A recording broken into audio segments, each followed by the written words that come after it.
Pueden tomar asiento, hermanos, por favor, en esta tarde.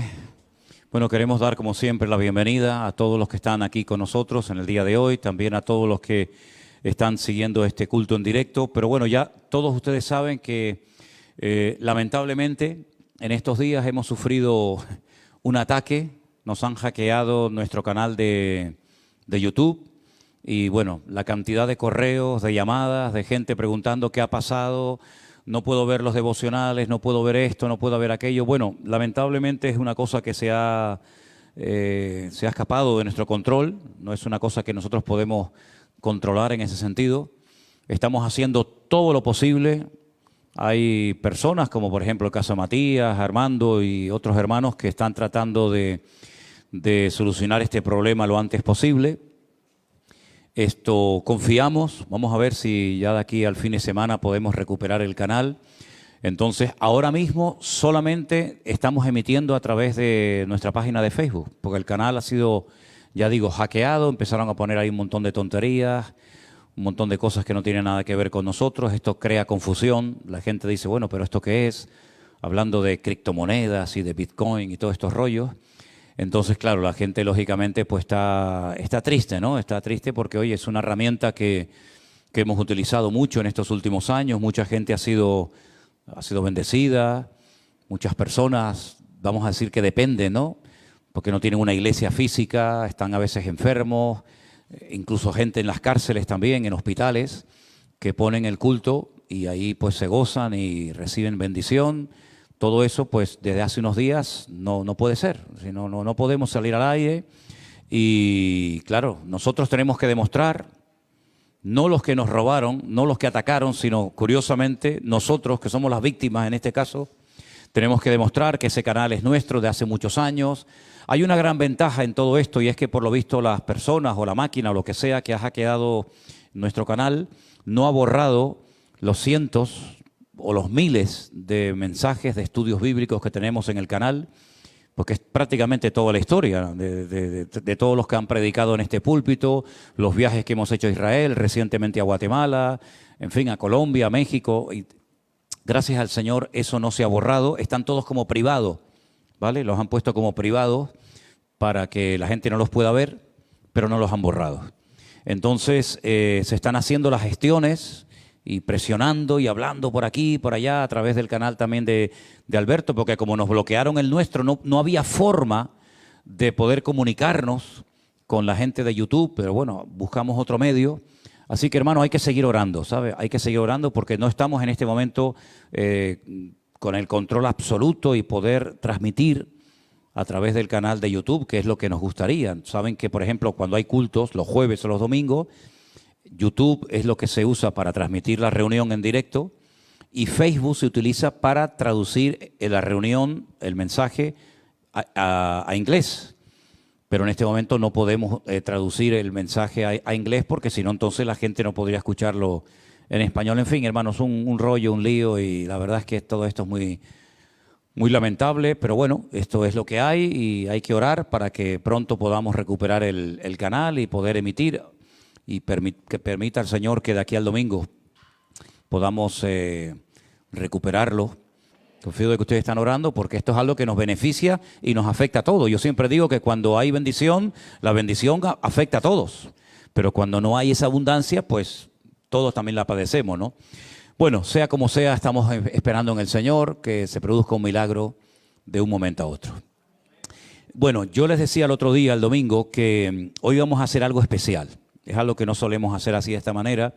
Y es que yo he estado estudiando y sigo estudiando lo que se llama la genealogía, el árbol genealógico de la vida de Cristo, ¿no? Hay dos genealogías, como bien saben ustedes. Una está en Mateo, capítulo 1, y otra está en el Evangelio de Lucas, capítulo 3. En el Evangelio de Mateo, capítulo 1, es muy interesante la cantidad de nombres que aparecen, pero lo que me llamó la atención es que hay 4 mujeres que se mencionan y puesto que son 4 mujeres, no es que yo no pueda hablar de las mujeres de la Biblia, ni mucho menos, ¿no? Lo he hecho muchas veces y lo voy a seguir haciendo. Pero se me ocurrió la idea de pedirle a 4 mujeres de la iglesia que compartieran un trocito de la vida de estas 4 mujeres que son Tamar. Ahora la que le toque hablar de Tamar va a explicar quién era esta mujer y por qué vamos a hablar de ella. La siguiente sería Rahab. Esta es más conocida, ¿verdad? Después tenemos a Ruth, también muy conocida. De hecho, hay un libro en la Biblia que se llama Ruth. Y tenemos finalmente a Betsabé, ¿vale? Entonces, vamos a orar un momentito, porque yo sé que las cuatro están muy contentas de poder compartir, pero creo que llevan 3 noches y 3 días sin dormir, preocupadas, nerviosas, hoy que me van a ver, ¿qué voy a decir? Bueno, por favor no se ría nadie, ¿eh? Es más, yo le pediría, para ánimo a ellas, que cuando terminen de compartir, le demos de cariño un aplauso, ¿les parece? Vale. Pero depende de cómo compartan. Si comparten mal, no hay aplauso. ¿Vale? Ahora están diciendo, madre mía, como no aplaudan, tráigame tierra. Señor, te damos muchas gracias por esta nueva oportunidad que nos das de poder estar juntos. Tú sabes cuáles son nuestras necesidades, nuestras peticiones. Estamos orando, Señor, para poder volver a recuperar el canal, Señor, que tanta ayuda y tanta bendición ha traído a miles de personas. Todo está en tus manos, confiamos en ti. Te pido que le des sabiduría a los hermanos que están trabajando arduamente de noche y de día para volver a recuperarlo. Que tú nos guardes, Señor, de estos ataques, de estas cosas que no benefician para nada la obra. Ayúdanos, Señor. Defiende tú nuestra causa. Tú eres nuestro juez, nuestro abogado, y tú sabes por qué hacemos todo lo que hacemos, Señor. Ahora te pedimos de una forma especial por las 4 hermanas que van a compartir acerca de la vida de estas 4 mujeres tan interesantes, que tú les des tranquilidad, que puedan compartir todo lo que han preparado y han puesto en su corazón, y que sea de bendición lo que nos enseñen en esta tarde. En el nombre de Jesús, amén. Y amén. Bueno, pues la primera que va a compartir va a ser nuestra hermana Vanessa, ¿vale? Le damos un aplauso de bienvenida. Por lo menos el de bienvenida ya lo tiene. Adelante, Vanessa. Dios te bendiga. Viene decidida, vamos a ver cómo se baja del púlpito. Adelante, venga. Buenas tardes, hermanos, el Señor les bendiga. Voy a tratar de hablar despacio, porque a mí me dan los nervios y voy de carrerilla. A ver, el personaje que voy a hablar hoy es de Tamar. En la Biblia se hablan de 3 mujeres que se llaman Tamar. Está la hija del rey David, está la hija de Absalón, y luego está Tamar, que es la que vamos a estar hablando en esta tarde. El significado es palmera, y escuchamos hablar de ella por primera vez en Génesis 38:6. Dice, después Judá tomó mujer para su primogénito la cual se llamaba Tamar. Aquí es donde vemos que Tamar es nombrada por primera vez. Si hacemos un breve resumen, Judá es el 4.º hijo de Jacob. Judá tiene 3 hijos, el primogénito que se llama luego tiene otro hijo que se llama Onán y luego tiene a Sela. Tamar se casa con el primogénito de Judá, que es pero hacía cosas malas ante los ojos de Dios y Dios le quita la vida. Tamar queda viuda. Ahora pasa a ser el marido, el esposo del 2.º hijo de Judá, de Onán. ¿Y eso por qué? Si vamos a Deuteronomio 25:5,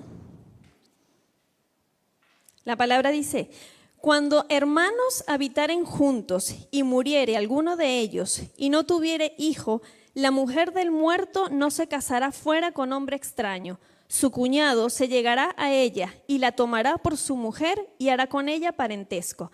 Versículo 6. Y el primogénito que ella diere a luz sucederá en el nombre de su hermano muerto, para que en el nombre de éste no sea borrado de Israel. Aquí vemos cómo eran las costumbres de ese tiempo. Murió el primogénito Tamar no quedó embarazada, no hubo descendencia, así que tiene que casarse con el 2.º hijo, que sería Onán. Pero no estaba de acuerdo, porque si tenía hijos, si le daba hijos a Tamar, esos hijos no serían de él, no sería de Onán, sino sería de su hermano, el que ya había muerto. Así que él hizo todo lo imposible para que Tamar no quedara embarazada y de esa manera no tuviera descendencia.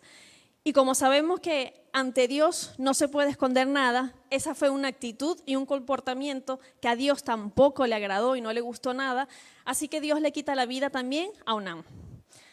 Judá ya se queda sin 2 de sus hijos.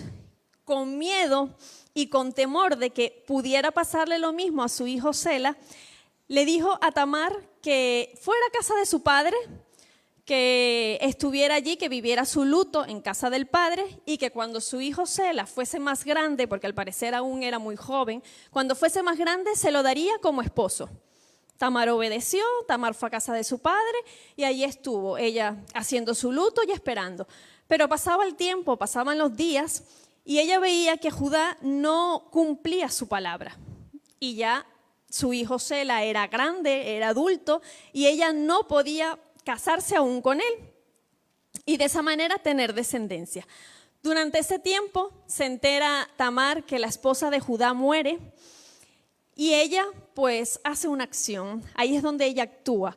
Se quita sus ropas de luto, se pone un velo que se tapa la cabeza y se tapa la cara y se va al encuentro de Judá, de su suegro. Ella sabía lo que estaba haciendo. Judá no sabía que ella era Tamar, sino pensó que era una ramera, porque no le veía su cara. Y pensando que era una ramera, la invita a que se acostara con él. Tamar, como lo dije anteriormente, ella sabía lo que estaba haciendo y le pide algo a cambio. Judá le dice que sí, que le puede dar un cabrito. Al día siguiente le dice que podría mandar a uno de sus hombres y le entregarían el cabrito. Pero Tamar no se queda con esas. Ella quería algo que pudiera tener en sus manos. Y le pide 3 objetos que tenía Judá. Le pide su sello, su cordón y su báculo. Y Judá se lo da pensando, bueno, al día siguiente yo mando a mis hombres, le entregan el cabrito y ella me da mis objetos. ¿Qué pasa al día siguiente? Que cuando van sus hombres a buscan una ramera. ¿Dónde está la ramera que estaba el día anterior? Y nadie sabía de ella. Nadie la había visto, nadie sabía dónde estaba. Así que Tamar se quedó con esos 3 objetos. Y si vamos a Génesis 38, 24, dice: sucedió que al cabo de unos 3 meses fue dado aviso a Judá diciendo: Tamar, tu nuera, ha fornicado, y ciertamente está encinta a causa de las fornicaciones. Y Judá dijo: sacadla y sea quemada. Esta noticia para Judá fue, impresionante, porque él dice: ¿cómo va a estar Tamar embarazada si yo aún no le he dado a mi hijo? Ella sigue siendo mi nuera, pero yo aún no le he dado a mi hijo. Y cuando fueron estos hombres a casa de Tamar a buscarla para que Tamar fuera quemada, Tamar le envió un mensaje a Judá y le dice: el dueño de estos 3 objetos, si recordamos los 3 objetos que ella le pidió, que era el sello, el cordón y el báculo, el dueño de estos 3 objetos es quien me embarazó. Pues esos hombres fueron, le dieron el mensaje a Judá y Judá lo reconoció y dijo: más justa es ella que yo, por cuanto no le he dado a mi hijo Sela. Él fue consciente de lo que había hecho Tamar, fue consciente porque él lo hizo, pero él también fue consciente que él no cumplió su palabra. Él le dijo a Tamar que le daría a su hijo para que así ella pudiera tener descendencia y no lo hizo. Ella lo buscó la descendencia de otra manera. Y aquí vemos cómo la misericordia de Dios es tan grande que le dio descendencia a Tamar y no solamente le dio un hijo, sino le dio gemelos. Tamar tuvo a Zara y a Fares. Y hasta aquí la información de Tamar.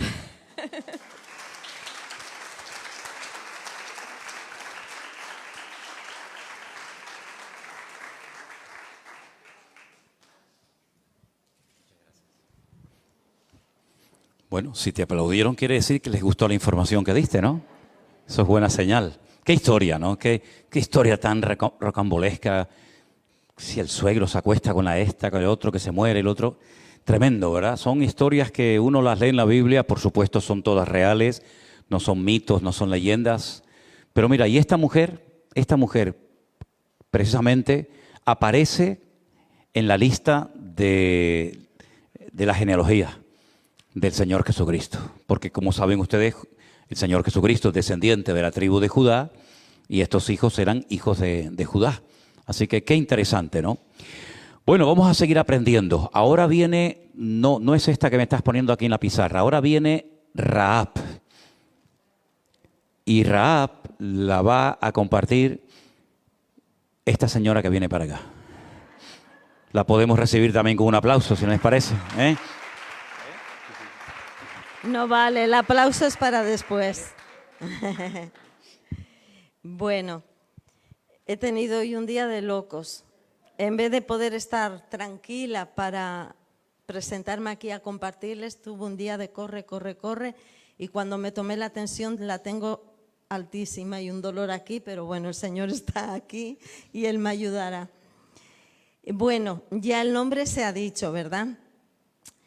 Estos días hemos estado haciendo las mujeres desayunos que le hemos llamado desayunos que inspiran. Y en esos desayunos que hemos tenido bastante a menudo hemos nombrado distintas mujeres de la Biblia y cada una de las hermanas ha compartido una característica que ha destacado en ella. Así que tengo un poquito ventaja porque justo Rap la tocamos la semana pasada, ¿verdad? Seguro que muchas de las hermanas que están aquí tienen bastante aprendida la lección. Bueno, yo le puse un título a esta mujer y es una mujer que supo aprovechar su oportunidad. ¿Quién era Rahab? No se me ocurrió buscar el significado, pero porque el de Ruth, el de incluso Tamar, el de muchos personajes sabemos los significados, pero de Rahab nunca se ha dicho el significado de su nombre ni se me ocurrió buscarlo, pero rápidamente ahí busqué y miren lo que pone. En el folclore judío, Rahab es el nombre de un demonio marino, un dragón del agua, gobernante del mar. Imaginaos lo que es, pero vamos a ver lo que era Rahab. Rahab era una mujer pecadora, era una prostituta, tenía una casa de prostitución. Posiblemente esa mujer sería señalada por el pueblo, sería menospreciada. Sin embargo, Rahab, vamos a ver la actitud de Rahab. Ella había oído, como todos habían oído, el versículo 9, por favor, si me lo pudieran poner en pantalla. Ella había oído que querían destruir Jericó. No les narré un poquito de la historia. Moisés murió y Josué le sucedió a Moisés, ¿verdad? Y Dios le habló a Josué y le dijo, toda la tierra es tuya, vayan y conquisten la tierra. Esa tierra toda la he dado para ustedes y su descendencia para siempre, hasta el día de hoy. Entonces, pues Josué mandó a 2 espías que fueran a espiar toda la tierra y también a Jericó. ¿Vale? Esos espías llegan a Jericó y justo la casa de esta prostituta, Rahab la ramera, estaba entre muro y muro de la ciudad, ¿no? Pero esta mujer tuvo una actitud, vamos a ver primero la actitud de ella, que había oído y temido. Sé que Jehová os ha dado esta tierra, porque el temor de vosotros ha caído sobre nosotros y todos los moradores del país ya han desmayado por causa de vosotros. ¿Vale? Todos ellos, toda esa ciudad sabía de todo lo que Dios había hecho con el pueblo de Israel, cómo habían podido cruzar el mar en seco, cómo había hecho milagros y que Dios estaba con ese pueblo.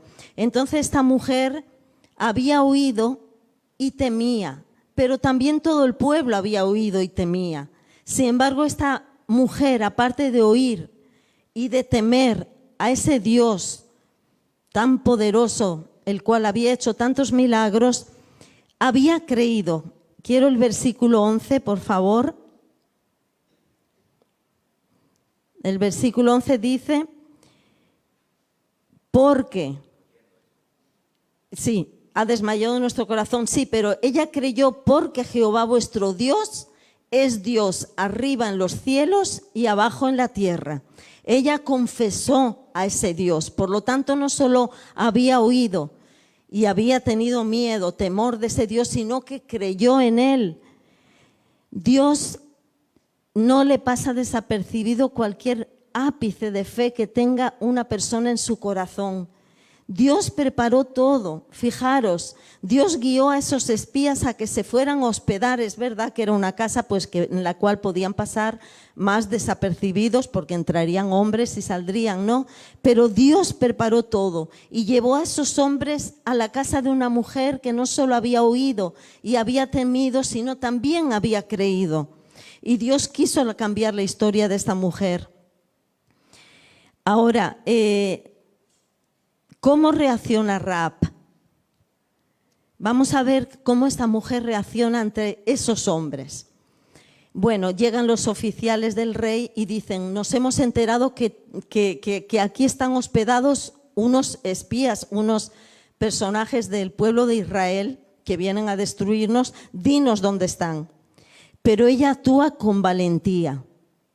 Ella les engaña y les dice, no, estuvieron aquí, pero ellos han salido, vayan, corran detrás de ellos, que no están aquí. Y actúa con astucia. Ella los esconde entre el lino, ¿verdad? Y no solo eso, los tiene escondidos en el terrado allí entre el lino, sino que también los descuelga por la ventana. Esa mujer era valiente, esa mujer era astuta. Esa mujer también actúa con sabiduría, puesto que les indica a estos dos espías por dónde tienen que huir. Ellos podían decirle, bueno, nosotros nos vamos donde nos queramos irnos. No, ellas le dicen, vayan por ese lugar, tomen ese camino. Y ellos, pues algo había en ella, ¿verdad?, de sabiduría, que ellos le hicieron caso. También esta mujer actúa con generosidad. Piensa en todos sus familiares y sus seres queridos y dice, acuérdense de mí, no solo de mí, sino también de toda mi familia. Entonces ellos le dicen, pues que toda tu familia esté aquí en esta casa cuando vengamos a destruir esta ciudad. Actuó con obediencia, porque saben la señal que ellos le dijeron a Rahab que pusiera en su ventana, ¿verdad? Le dijeron, tú ata un hilo de grana en la ventana para que cuando venga el ejército, la casa que tiene el hilo de grana no sea destruida con toda la demás población. Aquí vemos como un hilo de grana, ¿verdad?, atado a una puerta, le iba a librar a esa casa de la destrucción. Nos recuerda un poco también cuando en Egipto, ¿verdad?, vino el ángel de la muerte y fue a destruir a todos los egipcios. Y Dios les dijo que pintaran todas sus casas con sangre para que el ángel de la muerte pasara de largo y no le afectara. Y esas casas no fueron destruidas ni sus moradores, que eran todo el pueblo de Israel, ¿verdad? Y aún nos lleva mucho más allá todo esto, a la sangre derramada de nuestro Señor Jesucristo, que también es como la grana, es roja, ¿verdad? La sangre de Jesucristo nos libra de la muerte, nos da salvación, al igual que a esos judíos israelitas en Egipto les libró de la muerte, al igual que ese hilo de grana le libró de la muerte a Rahab y pasaron de largo y esa casa no la destruyeron. Ahora vemos las consecuencias de todo lo que hizo Rahab y las consecuencias en Josué 6, 22, 23. Josué 6, 22, 23. Mas Josué dijo a los dos, después de un tiempo, vino de una manera maravillosa, porque esto ya sería entrar en la historia y nos llevaría mucho tiempo, pero cómo la estrategia que usó el pueblo de Israel alrededor de las murallas de Jericó, cómo Dios les dijo, vayan, rodeen las murallas tocando el sofá. El pueblo diría, y esta es la batalla que vamos a ganar, pero el pueblo de Israel obedeció la voz de Dios, ¿verdad?, a través de Josué y hizo esas vueltas. El último día saben que les mandaron dar 7 vueltas y gritar, y solo con esas vueltas y ese grito de obediencia al Señor las murallas cayeron y la ciudad fue conquistada, ¿verdad? Pero vemos que la casa de Rahab, entre muro y muro, en las murallas quedó libre, ¿verdad? Y en esa toma de la ciudad de Jericó, ella fue salvada, ella y toda su familia. Algo maravilloso. Así que vemos cómo esta mujer por aprovechar la oportunidad de haber tenido siervos de Dios Altísimo, por haber creído en el Dios de Israel y aprovechar esa oportunidad, fue salvada, liberada de la muerte, y no solo ella, sino toda la familia que convocó que estuviera con ella en ese día. Así que vemos también cómo Dios cambió su destino. En la Biblia hay un antes y un después en la vida de Rahab.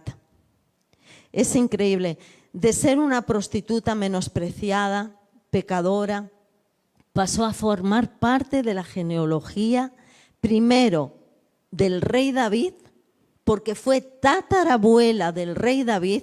Después se casó con, creo que uno de los espías, ¿verdad? Y formó parte del pueblo de Israel, aceptó al Dios de Israel como su Dios. Y a Dios no le importó que no fuera parte del pueblo de Israel, porque fue elegida para formar parte de la genealogía primero del rey David, tatarabuela, y más adelante lo más maravilloso de la genealogía de nuestro Señor Jesucristo. Ahí vemos, hermanas, que no le importa a Dios el pasado que hayas podido tener. No le importa cuánto hayas pecado, cuánto hayamos pecado, cuánto haya sido tu pasado, eso Dios no le importa si tú aprovechas la oportunidad que Dios te da, y cada uno tiene una oportunidad en su vida de seguir a Cristo, de creer en ese Dios todopoderoso. La vida puede cambiar completamente, como ha cambiado nuestras vidas, ¿verdad? Hemos aprovechado la oportunidad que en su momento se nos presentó, y si hay alguien aquí que quiera que su vida cambie para bien, porque Dios nos lleva a dimensiones espirituales que jamás podremos imaginar si tomamos las decisiones correctas. Así que nuestra vida puede cambiar completamente cuando uno cree en el Dios Todopoderoso. Y no sé si lo he dicho o no lo he dicho, pero algo precioso es que en la Biblia Rahab la ramera tiene 2 títulos. Es maravilloso. De una prostituta es nombrada en Hebreos capítulo 11. Lean Hebreos capítulo 11, ahí se titula Los héroes de la fe. Y en el versículo 31 dice: y por la fe Rahab la ramera no pereció juntamente con los desobedientes, habiendo recibido a los espías en paz. Así que ella está en la lista de los héroes de la fe, una vida totalmente nueva, transformada por el poder de Dios. Y así puede ser la vida de cada uno de nosotros. Olviden el pasado, crean en Dios, y la vida será completamente diferente, y Dios nos sorprenderá a todos de las cosas grandes que Él puede tener para cada uno de nosotros. Jamás Rahab se imaginaría que iba a estar en la genealogía del Señor Jesucristo. Un día en el cielo lo verá y será un regocijo. Ya lo sabrá, porque está allí en la presencia del Señor, así que ya lo tiene que saber. Bueno, hasta aquí la vida más o menos a grandes rasgos de Rahab, la ex ramera.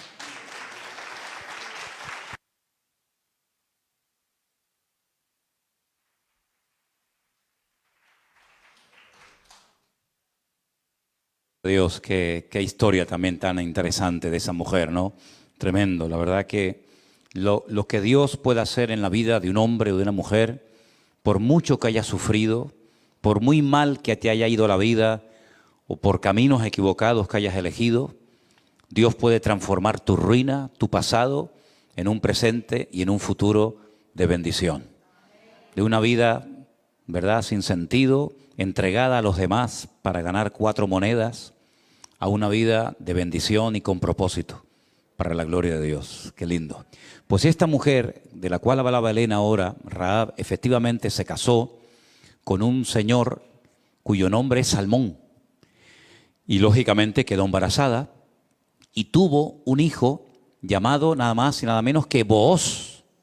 Booz, un hombre que llegó a ser muy rico, muy influyente, y que se casó con la protagonista del siguiente personaje, que ¿quién lo va a dar?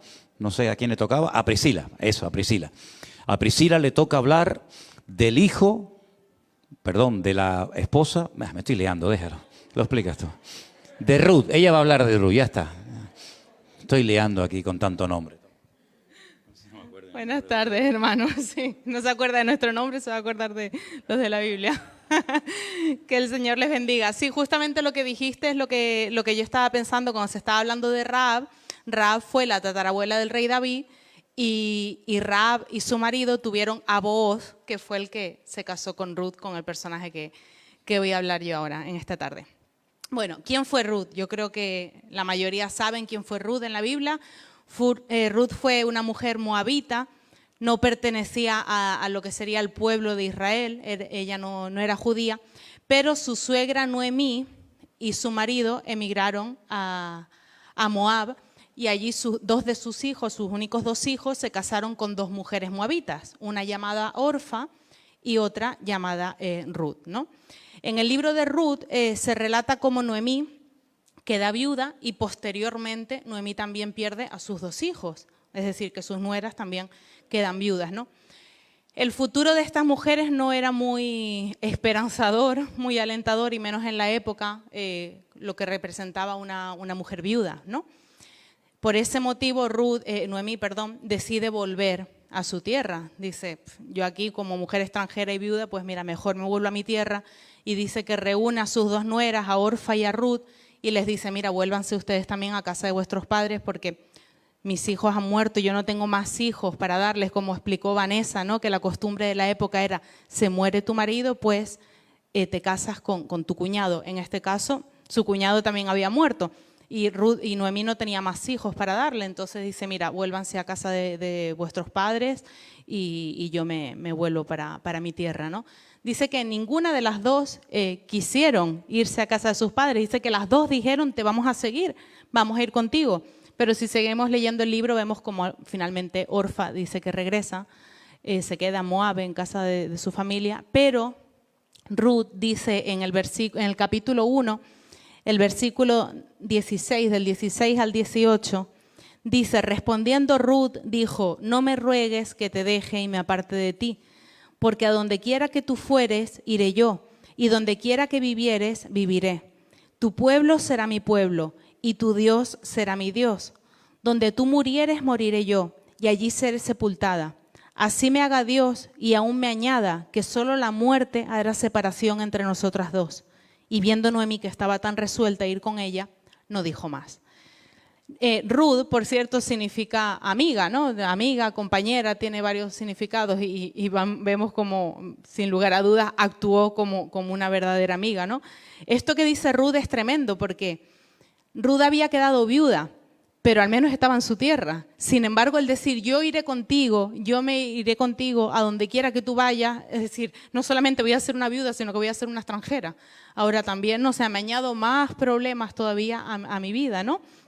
Y cuando llegan a Belén, dice que Ruth comienza a recoger espigas en los campos de Booz. Y hay 4 características, y muchas más, ¿no? Pero hay 4 características que quiero mencionar de la vida de Ruth. En primer lugar, la compasión que tuvo Ruth, ¿no? Y busqué la palabra compasión, o sea, la definición de la palabra compasión. Y dice que compasión es un sentimiento de tristeza que produce el ver padecer a alguien y que lo impulsa a aliviar su dolor, a remediarlo o a evitarlo. Y eso es precisamente lo que Ruth hace con Noemí, ¿no? Esa compasión la lleva a no dejarla sola. Te has quedado sin marido, te has quedado sin hijos, pero yo te voy a acompañar. Donde quiera que tú vayas, yo voy a ir. Tu pueblo va a ser mi pueblo, tu Dios va a ser mi Dios. O sea, te voy a acompañar a donde quiera que vayas, ¿no? Y realmente tuvo una compasión impresionante por su suegra. En segundo lugar, la lealtad que tuvo. Estuvo dispuesta a dejarlo todo, a dejar casa, a dejar país, a dejar todo lo conocido para irse a un lugar extranjero que no conocía y para aceptar a un Dios que probablemente tampoco conocía, porque dice, tu Dios será mi Dios. Entonces, no solamente dejo atrás todo lo que conozco, sino que acepto a ese Dios, a ese único Dios como mío también, ¿no? En tercer lugar, la virtud. Ruth fue una mujer virtuosa y lo dice en el libro de Ruth, en el capítulo 3, el versículo 11, dice, ahora pues no temas, hija mía, yo hablaré contigo lo que digas, pues toda la gente de mi pueblo sabe que eres mujer virtuosa. Estas son palabras de Noemí que le está diciendo a Ruth, toda la gente de mi pueblo sabe que eres una mujer virtuosa, ¿no? Y en cuarto lugar, lo trabajadora que fue Ruth también, ¿no? Dice el libro de Ruth que ella estaba todo el día trabajando y ni siquiera paraba para comer ni para beber, ¿no? Son características que pienso que todos tendríamos que tener, ¿no? En primer lugar, la compasión. A veces como cristianos somos muy egoístas, somos muy egocéntricos, nos miramos a nosotros mismos mucho, nuestros problemas, nuestras dificultades, lo que estoy atravesando y no vemos más allá el problema de mi hermano, de mi amigo, del que está a mi lado, ¿no? Y la compasión pienso que es fundamental, ¿no?, en la vida de todo cristiano, la compasión o la misericordia. En Lucas capítulo 6, versículo 36 dice: sed pues misericordiosos, como también vuestro Padre es misericordioso. Es decir, la misericordia y la compasión deben ser características de todo cristiano, de todo hijo de Dios, ¿no?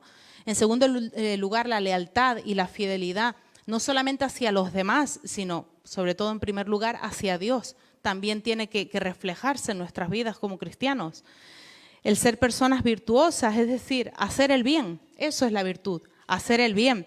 Gálatas 6:9 dice: no nos cansemos pues de hacer el bien, porque a su tiempo segaremos si no desmayamos. A veces te puedes llegar a cansar, ¿no? Decir, siempre estoy haciendo bien a esta persona y no recibo ninguna recompensa. Da igual. Dice, no nos cansemos de hacer el bien. Y en cuarto lugar, debemos ser personas trabajadoras también. Trabajadoras dentro de la iglesia y trabajadoras fuera de la iglesia. Segunda de Tesalonicenses, capítulo 3, versículos del 10 al 12 dice: porque también cuando estábamos con vosotros os ordenábamos estos: si alguno no quiere trabajar, tampoco coma. Porque oímos que algunos entre vosotros andan desordenadamente, no trabajando en nada, sino entrometiéndose en lo ajeno. A los tales mandamos y exhortamos por nuestro Señor Jesucristo que trabajando sosegadamente coman su propio pan. Me llamaba la atención el versículo 11, ¿no? Dice, oímos que entre vosotros andan desordenadamente, no trabajando en nada. O sea, el no trabajar en nada es andar desordenadamente, ¿no? Y en 1 Corintios, capítulo 15, versículo 58, dice, así que hermanos míos, amados, estad firmes y constantes, creciendo en la obra del Señor siempre, sabiendo que vuestro trabajo en el Señor, trabajar fuera y trabajar dentro, no es en vano, ¿no? Entonces, la vida de Ruth es un ejemplo visible que podemos leer a través de su libro, y vemos como dice en Ruth capítulo 2, versículo del 8 al 12, dice, entonces Booz le dijo a Ruth, oye, hija mía, no vayas a espigar otro campo, ni pases de aquí, ni pases de aquí, y aquí estarás junto a mis criadas, más bien el campo que siguen, síguelas. Porque yo he mandado a los criados que no te molesten. Cuando tengas sed, ve a las vasijas y bebe agua que sacan los criados.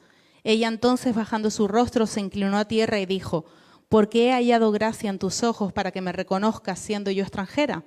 Y respondió Booz y le dijo, he sabido todo lo que has hecho con tu suegra después de la muerte de tu marido, que dejando a tu padre y a tu madre y la tierra donde naciste, has venido a un pueblo que no conociste antes. Jehová recompense tu obra y tu remuneración sea cumplida de parte del Dios de Israel, bajo cuyas alas has venido a refugiarte. Todo esfuerzo tiene su recompensa, siempre. Todo trabajo en el Señor no es en vano. El trabajo que Ruth hizo, probablemente en silencio, sin que nadie la viera, tuvo su recompensa y Booz la vio y Booz la elogia de esta manera, ¿no? Ruth es un ejemplo a seguir para todos nosotros. Se convirtió en un apoyo para Noemí, para su suegra, y gracias a su actitud y a la importante decisión que ella tomó de seguirla y de hacer del Dios de Israel su propio Dios también, pues vemos cómo termina casándose con Booz, con ese jefe, con ese hombre rico, y llega a ser la abuela nada más, la bisabuela, perdón, nada más y nada menos del rey David. Y si seguimos leyendo toda la genealogía, vemos cómo es descendiente, nuestro Señor Jesucristo es descendiente también de ella, ¿no? Entonces, todo trabajo que hagamos en el Señor no es en vano. Tenemos que esforzarnos, tenemos que ser valientes, tenemos que tener compasión y hacer nosotros nuestra parte para que después Dios también haga la suya. Amén.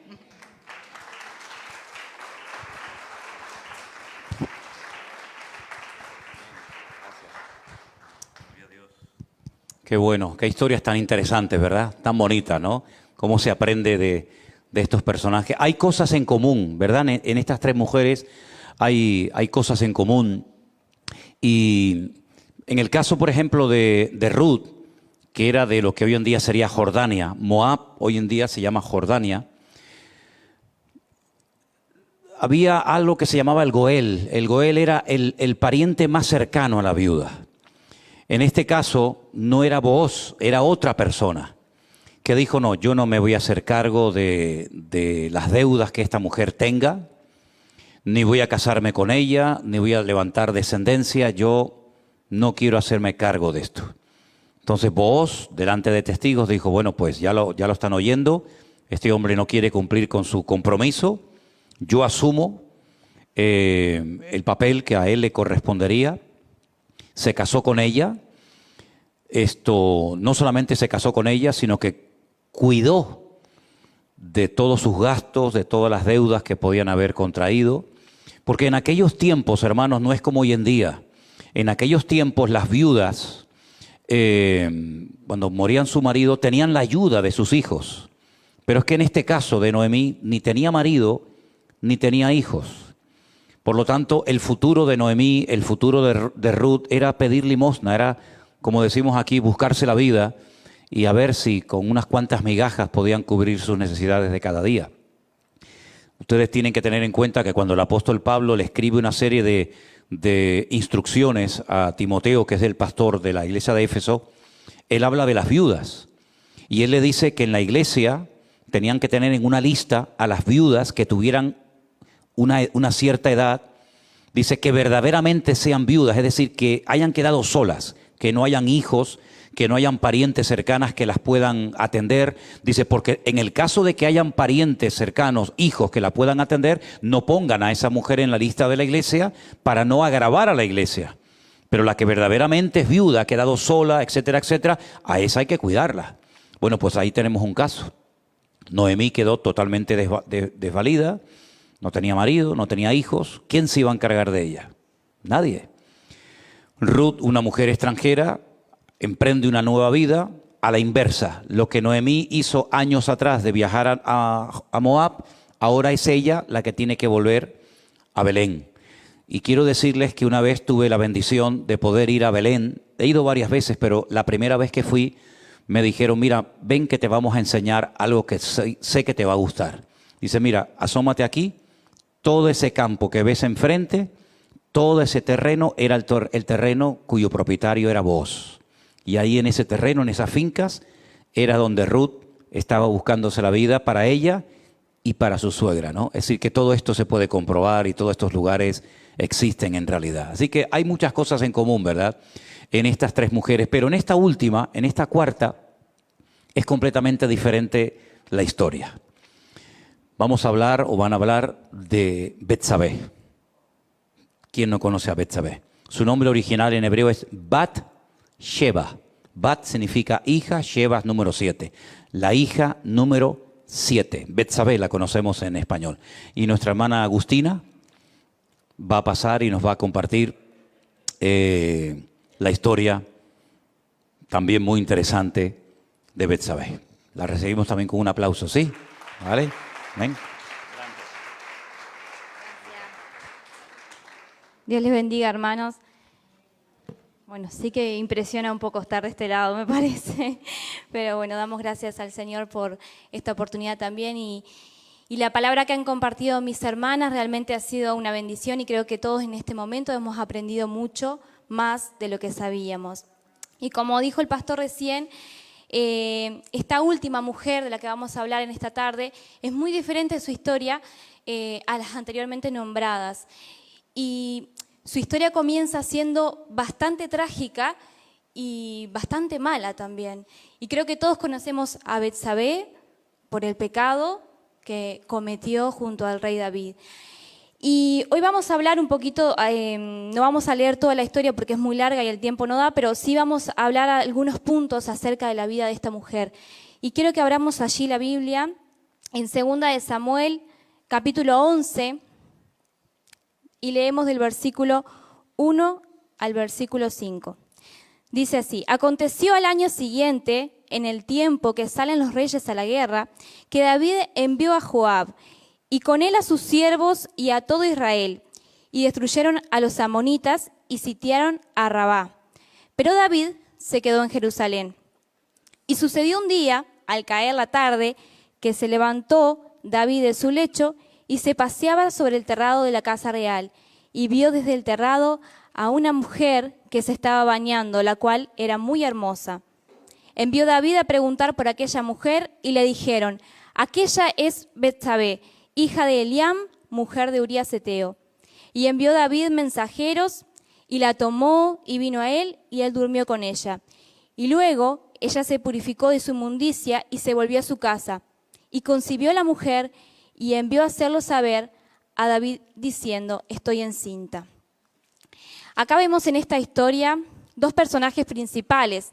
Por un lado tenemos a David, el rey David, y por otro lado tenemos a Betsabé.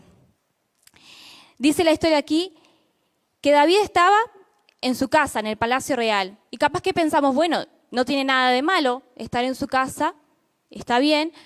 Pero si nos fijamos en el versículo 1, dice la Biblia, era el tiempo en el que salen los reyes a la guerra.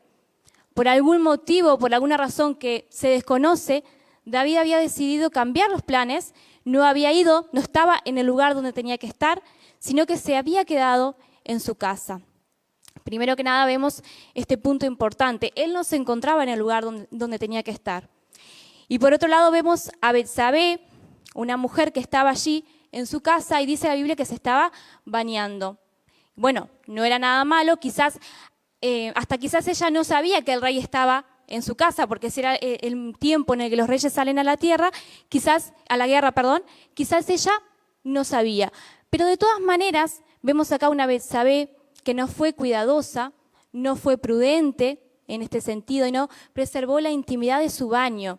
Entonces, estas cosas que ellos hicieron, estos errores que cometieron en este momento determinado, hizo que se desencadenara un pecado tremendo, que fue lo que leímos luego, el adulterio. Ellos cometieron adulterio.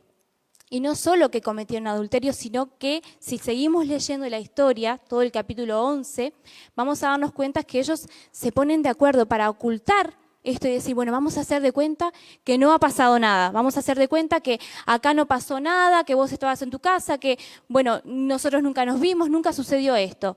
Y eso fue muy desagradable ante los ojos de Dios, muy desagradable, porque no solo que pecaron, sino que persistieron. Y esta historia creo que nos enseña a todos las trágicas consecuencias que puede tener un pecado oculto y no confesado. Un pecado consentido, cuando digo, bueno, no, está bien, no va a ser tan grave. No, sí lo es, sí es grave. El pecado siempre es pecado, pero cuando lo oculto y no lo declaro, no lo confieso ante Dios, eso comienza a ser un daño terrible. Y en esta historia, a lo largo del capítulo 11, vemos, y en otros capítulos siguientes, las trágicas consecuencias que tuvo esta decisión de estas dos personas. Vemos que comienza a haber angustia en sus vidas, dolor, porque yo me imagino a Betsabé y ella decía, estoy engañando a mi esposo, no solo que lo engañé, sino que lo sigo engañando, estoy siendo infiel, estoy ocultando, le estoy mintiendo. Y quizás él hasta pensaba que ella era una mujer totalmente fiel. Y ella tenía esa culpa en su corazón, ese dolor, esa angustia de saber que algo estaba haciendo mal y que al primero que había fallado era Dios y también a su esposo. David también sabía que esto estaba mal, pero sin embargo decidieron dejar las cosas así en lugar de confesar y decir, hemos hecho esto, y la cosa comienza a ser cada vez peor. Por un lado, que creo que esto es lo que a mí me llama mucho la atención de la historia de Betsabé, es ver y comparar la actitud de ella y la actitud de David con la actitud de Urías, su esposo. Creo que no es menor que la Biblia dice y declara realmente la fidelidad de Urías ante el rey. Dice que David, cuando se enteró de que ella estaba embarazada, que había quedado embarazada, David dice, bueno, voy a traer a Urías para que venga. Así capaz que se queda en su casa y piensan que acá no ha pasado nada, que el hijo es de Urías. Pero ¿qué hace Urías? Decide no ir a su casa y dice, no, mejor yo voy a estar acá. ¿Cómo voy a ir a la comodidad de mi casa, a la tranquilidad de mi casa con mi esposa, a disfrutar, mientras todos mis compañeros y mi jefe están acostados, sentados a la casa del rey? Yo me quedo acá con mis compañeros.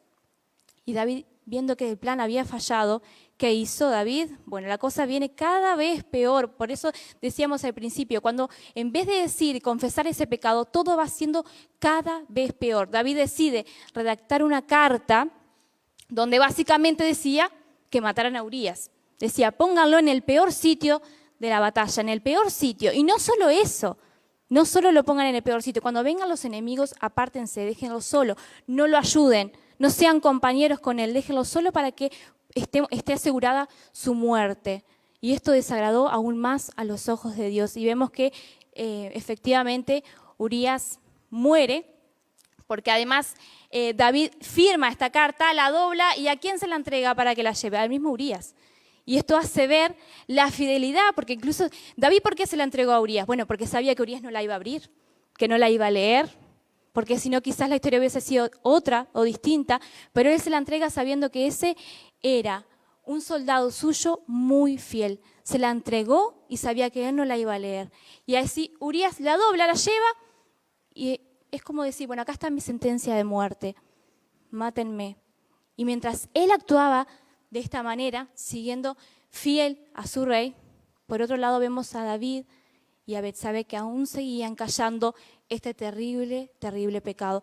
Y este pecado trajo dolor a su vida, porque imagínense, ahora vemos a una Betsabé que no solo se afligía por haber pecado y fallado contra Dios y contra su esposo, sino que además ahora tenía que guardar duelo y llorar la muerte de su esposo, que quizás murió pensando que ella había sido fiel.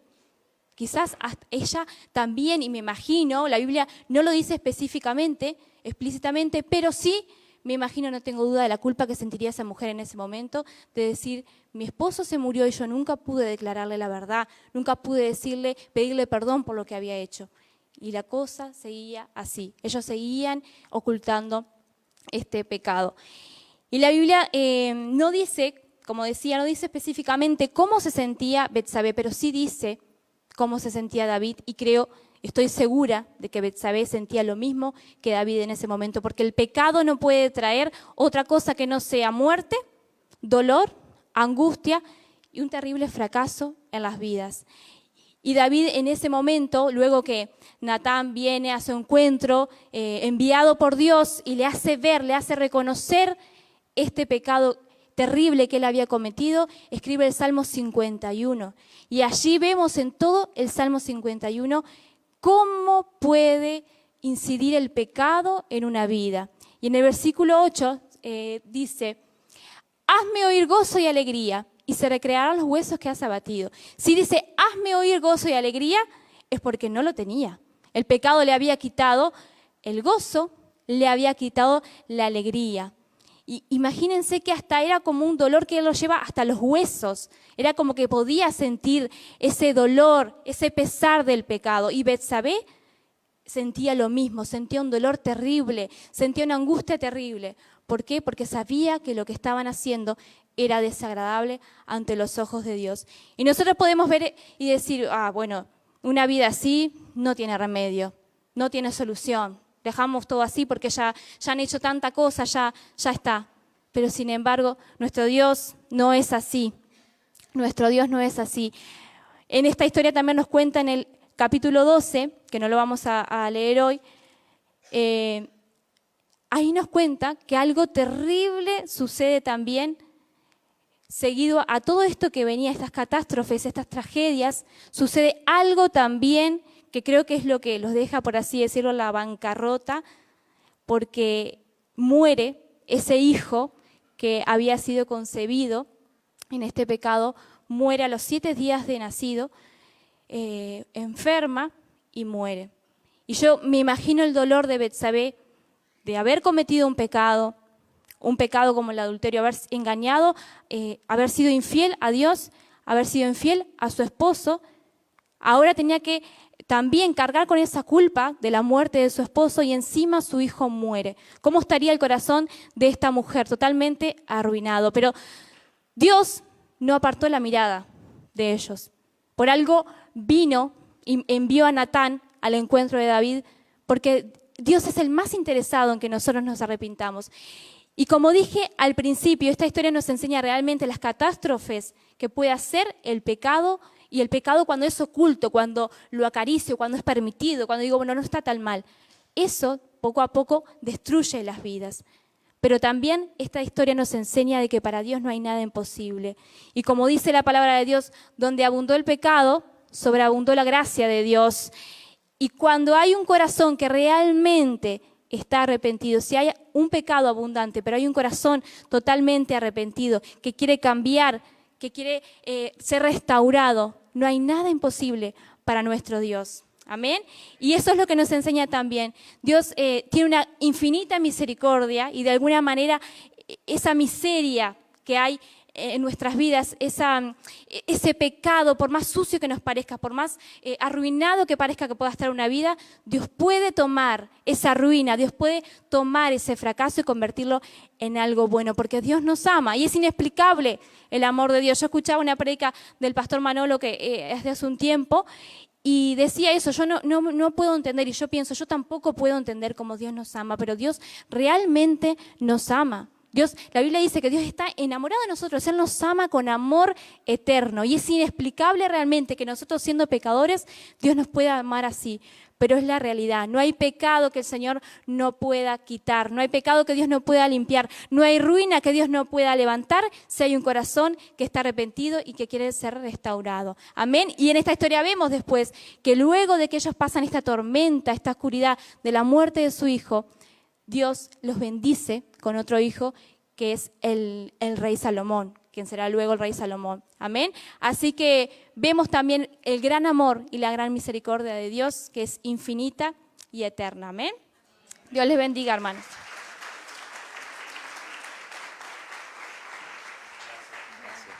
Gloria a Dios, gloria a Dios.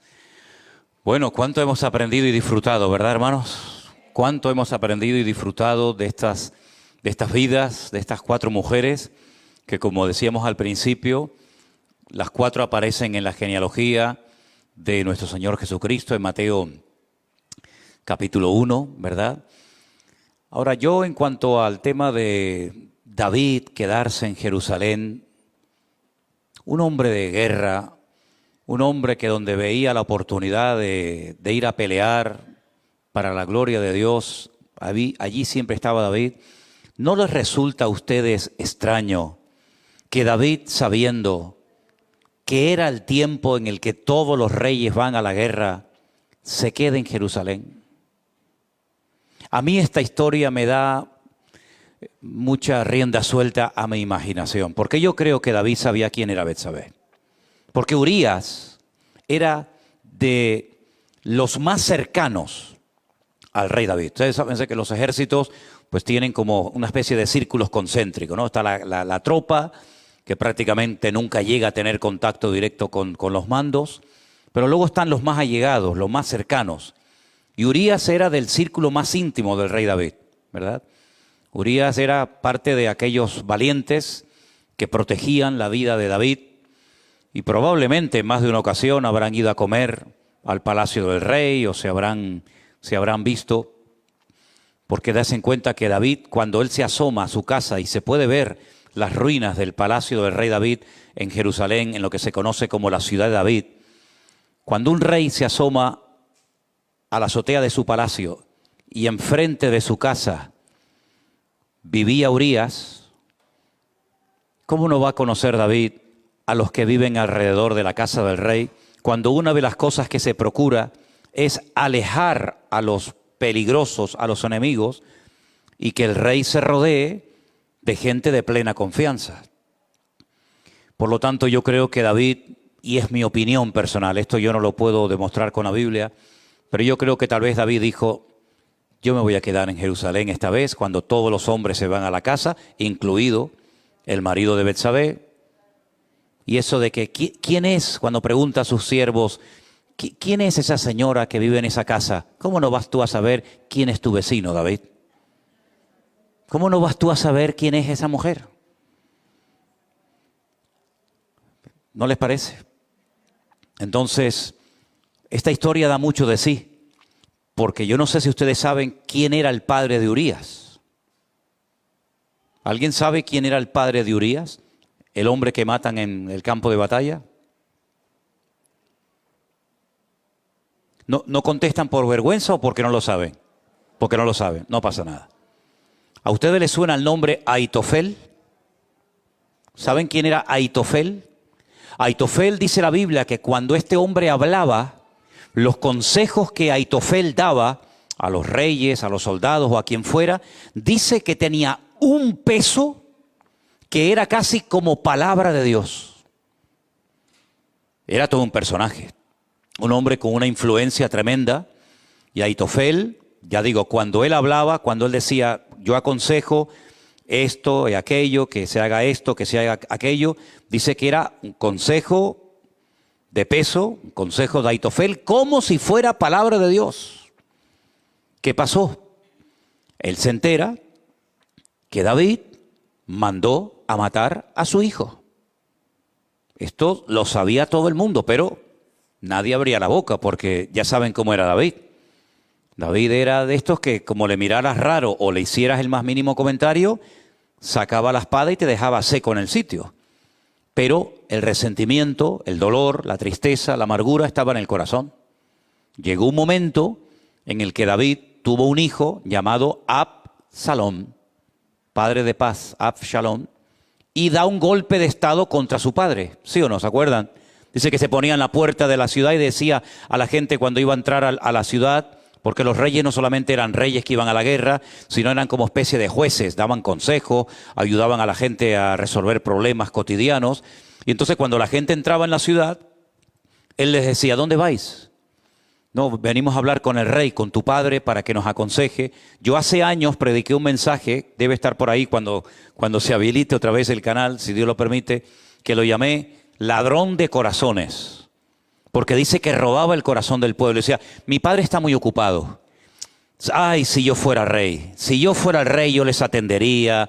Yo sería más amigo de ustedes. Pero es que mi padre siempre está con las guerras, con las batallas. Siempre está liado para aquí, para allá. Pero cuéntenme a mí los problemas que yo les voy a... Y dice que le robaba el corazón a la gente. Era un traidor, ¿verdad? Él no se interesaba en la gente. Él lo que quería era el trono de su padre. Pero como Salomón iba a ser el rey, este se ponía en la puerta de la ciudad a robar el corazón de la gente, a hablar a espaldas del padre, hasta que al final se siente fuerte y hace un golpe de estado contra su propio padre. Hasta el punto que el padre David tiene que salir corriendo de Jerusalén. Y dice que salió descalzo, no le dio tiempo ni de ponerse las sandalias. Porque Absalón venía a matar a su padre. Un envidioso, un celoso, una persona con una amargura y un resentimiento y que va a matar a su padre. ¿Y qué es lo primero que le dice a Aitofel? Porque Aitofel es el que apoyó el golpe de estado. ¿Se dan cuenta? Aitofel le dice a Absalón, coge a todas las mujeres y a las concubinas de tu padre, sube a la azotea. ¿A qué azotea, hermanos? A la azotea donde tu padre observó a Betsabé y la mandó a llamar. Sube a la azotea, pon una carpa y acuéstate con todas las mujeres y concubinas de tu padre para que el pueblo vea que te has hecho abominable a sus ojos. Y en el lugar donde David pecó en secreto, Absalón peca en público. Pega un golpe de estado, Aitofel lo apoya y ahí te das cuenta cómo es posible que Aitofel apoyara un golpe de estado por el resentimiento y la amargura de haber visto cómo David mató a su hijo Urías en el campo de batalla. ¿Te das cuenta las consecuencias del pecado? No pasa nada. No pasa nada es lo que tú dices. Pero las consecuencias fueron que el hijo que nació, murió. Absalón le pega un golpe de estado. Una de sus hijas fue violada por uno de sus hijos también. Es un desastre. Natán le dijo, nunca se apartará la espada de tu casa. Si tú has abierto una brecha, por tu pecado, tú has abierto una brecha y esto va a llevar muchos años, muchas generaciones, hasta que todo esto vuelva, digamos, a la normalidad. Pero a pesar de todas estas intrigas y a pesar de todas estas cosas, pasaban los años, pasaban los siglos, ya David no era el rey, eran otros, y siempre me llama la atención cuando el Señor le decía a los reyes descendientes de David, y no te destruyo por amor a mi siervo David. Porque a pesar del temperamento, a pesar del pecado, a pesar del carácter de David, David era un hombre muy amado por el Señor. Y David, por supuesto, está dentro de la genealogía del Señor Jesucristo, pues como se ha dicho aquí esta tarde, el arrepentimiento lo cambia todo. Si tú vas en dirección al barranco, a la muerte, cuando tú te arrepientes es como si das marcha atrás y todo cambia y todo el Señor comienza a restaurarlo y a bendecirlo. Por eso yo creo que estas 4 mujeres de verdad que nos enseñan mucho. Por supuesto no se ha dicho todo, pero yo creo que las 4 lo han hecho maravillosamente y estamos muy agradecidos por ello. Así que le damos a las 4 un fuerte aplauso en el nombre del Señor. Dios les bendiga. Gracias. Gracias.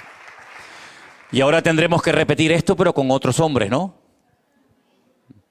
Vete preparándote, porque el día que menos te esperes, te digo, a ti te toca el próximo jueves. Ahora dirán, uy, ahora dejo de venir a la iglesia y me voy a otra. Eso fue lo que yo hacía cuando me decía el pastor, el domingo te toca a ti. Yo no iba al culto. 4 domingos no fui al culto porque el pastor me decía, ¿qué pasó? No, es que estuve ocupado. Hasta que al final me dijo, ya está bien, ¿no? Nos ponemos de pie, hermanos, en esta tarde. Damos gracias a Dios por este tiempo tan bonito, este culto diferente, que lo hemos grabado, Armando, para que en cuanto podamos subamos esta enseñanza, ¿verdad?, a nuestro canal de YouTube. Amén. Vamos a orar para despedir el culto. Señor, te damos las gracias por este tiempo precioso, hermoso, Señor, que nos has permitido estar aquí. Gracias por las hermanas que han traído tu palabra. Bendícelas grandemente y bendícenos, Señor, a cada uno de nosotros de regreso a casa, Señor, y que el próximo domingo podamos estar aquí para seguir gozándonos en medio de tu pueblo y de tu alabanza. Te bendecimos y te damos toda la gloria en el nombre de Jesús. Amén. Dios les bendiga, iglesia.